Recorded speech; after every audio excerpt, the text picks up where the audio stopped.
Daredevil is back. And when I mean Daredevil, I mean the one from the Netflix show that happened, I don't know, like over 10 years ago. I don't know. It's been a long time. So, so they brought back Daredevil, which I thought was interesting. And we've seen him being brought back in Spider-Man No Way Home, where essentially we see, Charlie Cox's classic character, Matt Murdock, be Spider-Man's lawyer. So that was just a sort of like a little nod. And I think we've seen him in that show Echo as well as Kingpin has shown up. And I think Kingpin showed up in the Hawkeye series, now that I think about it. So the seeds were planted there to make this show. But here's the thing. It's called Born Again. I'm not saying that Daredevil's going to become like a born-again Christian or something like that. It's very much called this because... How do I explain this? I'm going to go back to the comics for this. Basically, I grew up reading comics, and so did my sister. My sister read Daredevil and was really liking it. And I remember one month she just forgot to buy the latest issue, and it turned out that issue started one of the biggest stories in the comic, one of the greatest Daredevil stories a comic ever told, and some people say it's the greatest Daredevil story ever told. Now, that plot line is just simply called Born Again, for lack of a better term. I mean, it uses a lot of words like apocalypse, saved, a lot of very Christian-y religious terms as the title of its story. Now, during the story, the Kingpin, who is kind of officially a Daredevil villain, probably Daredevil's greatest villain. I think he started out as a Spider-Man foe, but I don't know, I guess he changed teams or something like that. I think you can do that. Essentially, he found out that Matt Murdock was Daredevil. And the reason why I found out is because Karen Page, who you've seen on the Daredevil show, and also was a character in the comic, and one of the earliest characters in the Daredevil comic mythos, she became a drug addict. And so she needed a hit, and she gave Matt Murdock's name, basically told everybody that, he was Daredevil. And so when Kingpin hears that Matt Murdock is Daredevil, he doesn't do what you think he would do. He doesn't, call the Daily Bugle or hold a press conference or go on the internet and say, they didn't really have the internet back when this story came out, but you get it. He didn't exactly go hey, everybody, Matt Murdock is Daredevil.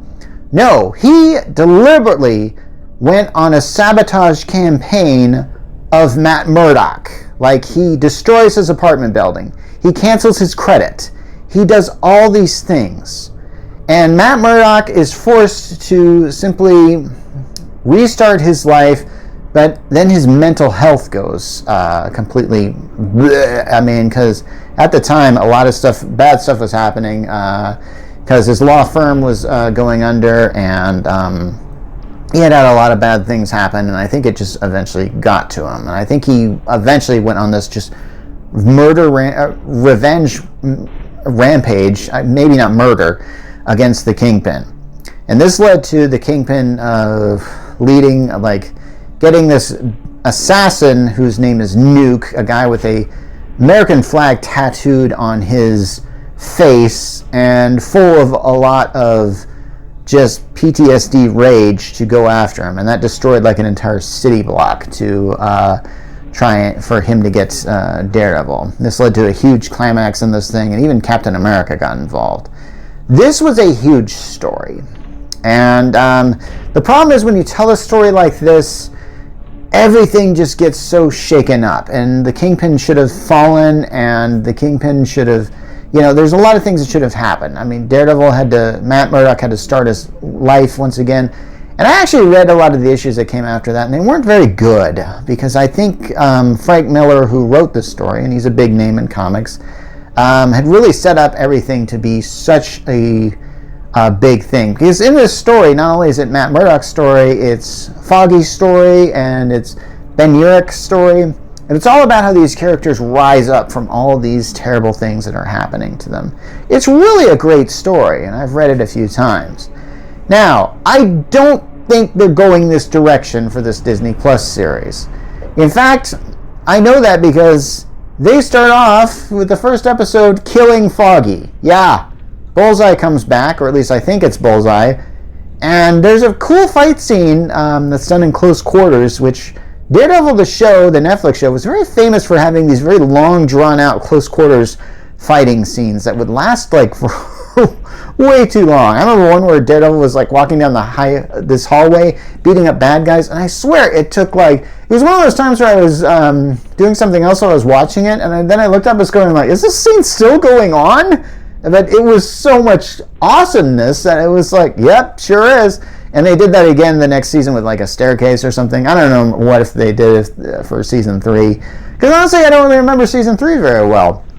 Because I think if I did, I don't remember that it's very much established here.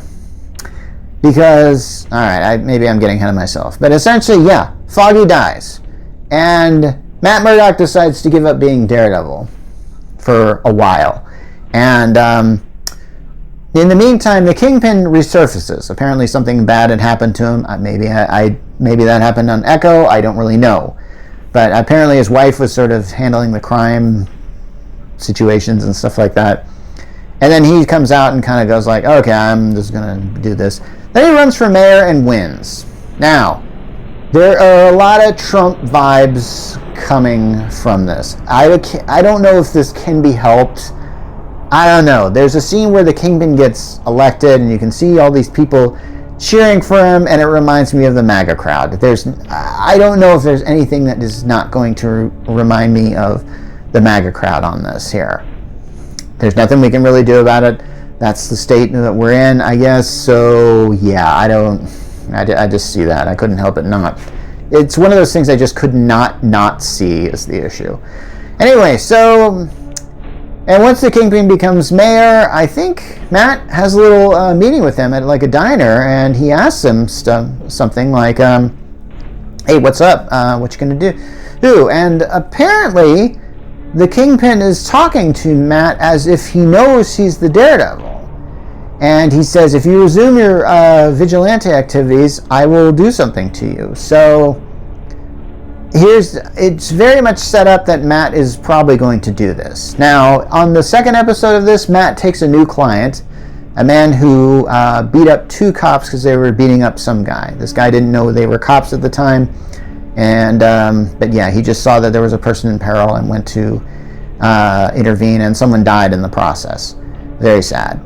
Matt takes the case and then finds out this guy is a mass vigilante known as White Tiger. I don't think this character has appeared in the Marvel MCU before.